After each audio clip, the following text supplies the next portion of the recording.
السلام علیکم ملګرو، څنګه چې تاسو ته پته ده کنه په باجوړ کې چې کوم اپریشن شروع شوی دی دغه باره کې لنیو معلومات راوړم چې څومره کسان دي کنه زما دا ویډیو مکمل وګورئ. ډیر د افسوس مقام دی چې چرته اشتاکیږي نو پښتون اشتاکیږي، چې چرته شهید کیږي نو پښتون شهید کیږي، چې چرته د بهادرۍ کار دی نو پښتون کړه دی، بیا هم د پښتون سره ظلم کیږي، بیا هم د پښتون سره زیاته کیږي او دا د خپل وجه نه ځکه چې موږ پښتانه یو کیږو نو موږ پښتانه چې دنو چې یو کس مخ کې زینو موږ هغه د غخ پی و ملګرو. نو اوس چې دنو مبارک زیب لګیدل شهباز شریف خو حالت لري چې زمونږ په باجوړ باندې بیا حالات خراب دي. ته د خط وکړه کنه چې دا حالات د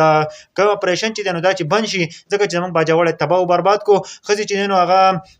بیکور شو، خلک بیکور شو او خلک چې د کورونه روان دي کډي وړي ځکه چې هلته اپریشن شروع د کلیام د ځکیږي. ډیر د افسوس مقام دی. شهباز شریف ته دا خبره کړله که چرته چې دنو د ملک وزیر اعظم او چرته چې دنو د ملک صدر چې دنو د خط وږي نو دا به چې دنو ډیر زر به دا ختم شي او ډیر چې فضل الرحمن ویل کنه فضل الرحمن ته په خپل د خط کړه دی کنه چې تاسو دا اپریشن وکړئ. ډیر د افسوس مقام دی کنه چې زموږ خپل پښتانه او موږ ته سیاستدانان وایو کنه هغه په خپل چې دنو دوی ته د خط کوي ټول لپاره ده کنه چې د دې مخنیوي وشي. ولی اپریشن کیږي په پښتنو کې دهشتګر چرته دی ملګرو؟ دلته هیڅ دهشتګر نشته، ټول پښتانه دي زمونږ ورونه اپریشن کې یو پښتانه به ولي په دې باندې بیا دی ډالر اخلي. دا تاسو په دې باره کې څه وایي؟ ارزي خو ډېر عزت خپک لمه کنه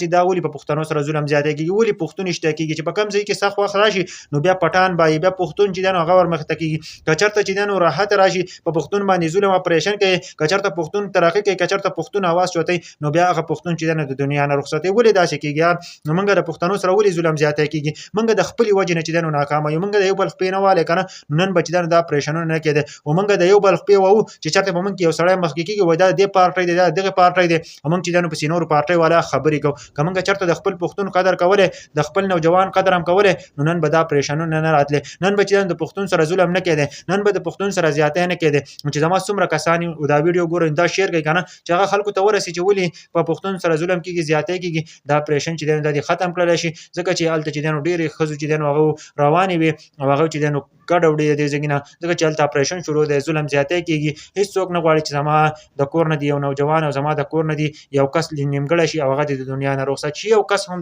نشي نه غواړي او چې په کار ده کنه چې موږ ټول په کار ده چې دوا ولا هم وکړو خپل کوششونه وکړو چې دا اپریشن چې دنو بند شي. اسې نه چې زمونږ نور پښتانه ورونه چې دنو هغه د دنیا نه رخصت شي، پښتانه خويندې پښتانه ماشومان چې دنو د دنیا نه رخصت کې ملګرو ضرور شي.